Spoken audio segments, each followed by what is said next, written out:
Breaking news that's coming in right now. Congress leader Hardik Patel triggers big buzz. Hardik's cryptic statement ahead of Gujarat polls. Hardik Patel speaks exclusively to India Today. Hardik Patel says, and I quote, "I have problems with the Congress state leadership. They don't want anyone to work, and if anyone works, they will stop them." He goes on to say, "We are believers of Ram and we are proud Hindus." So that is the statement which has in fact generated a lot of buzz in Gujarat circles.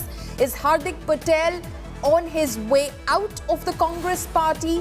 And where is he headed? Could it possibly be the Bharatiya Janata Party? Remember, there's been a lot of speculation that Hardik Patel is discontent within the Congress party, that he in fact is exploring his options, if you may, outside the Congress party already. There's a lot of buzz in Gujarat circles, especially because the state is headed into elections by the end of this year. So could Hardik Patel be the latest as far as the Congress circles are concerned to quit the party and possibly head another way? Let's listen in to what Hardik Patel had to say. मेरी नाराजगी राहुल जी से, प्रियंका जी से नहीं है। मेरी नाराजगी state leadership से है। जो स्टेट लीडरशिप ईमानदारी से हम लोगों का उपयोग करना चाहे, वो उपयोग आज तक नहीं हुआ। मैंने पिछले बार भी जब कहा था कि गुजरात के भीतर हम लोगों ने इतनी मेहनत की, इतने गांव घूमे, इतने लोग साथ लाए हैं, तो जब पार्टी ज्वाइन की थी तो हमारा मकसद यही था कि दोनों शक्तियों को एकजुट किया जाए ताकि प्रदेश की जनता को श्रेष्ठ गुजरात देने का प्रयास किया जाए।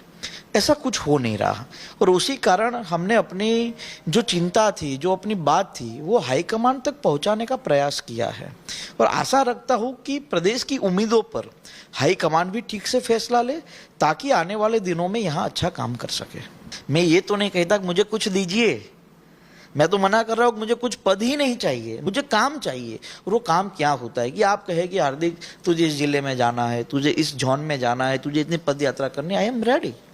लेकिन आप मीटिंगों में नहीं बुलाओगे, आप इम्पोर्टेंट डिसीजन जब होगे तब आप उसमें अपनी राय नहीं लोगे।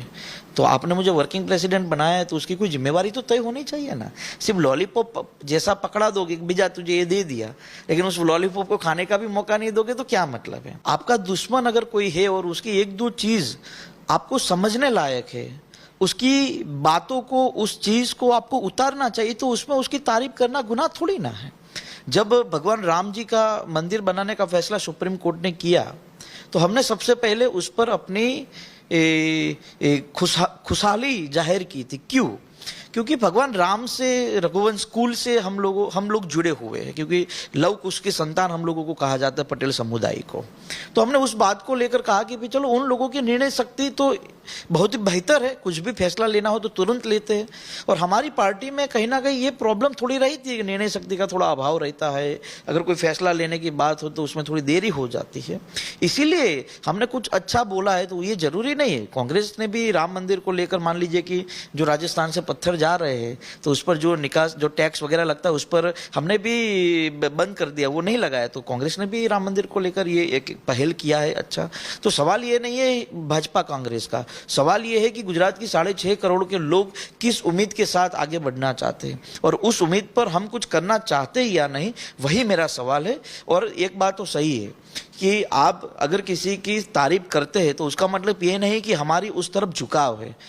ये समझना हम लोगों को पड़ेगा कि भाई उन लोगों की तारीफ, हम इतने सालों से सत्ता के खिलाफ लड़े हैं, सत्ता के खिलाफ हमने जनमानस खड़ा किया था गुजरात के भीतर, तो लोगों की उम्मीद हमसे क्या है, सत्ता के खिलाफ हम क्यों बात करते हैं। कभी कभी हम सत्ता की जो सही चीज होती है उसकी जब तारीफ करते हैं तो उस पर हमें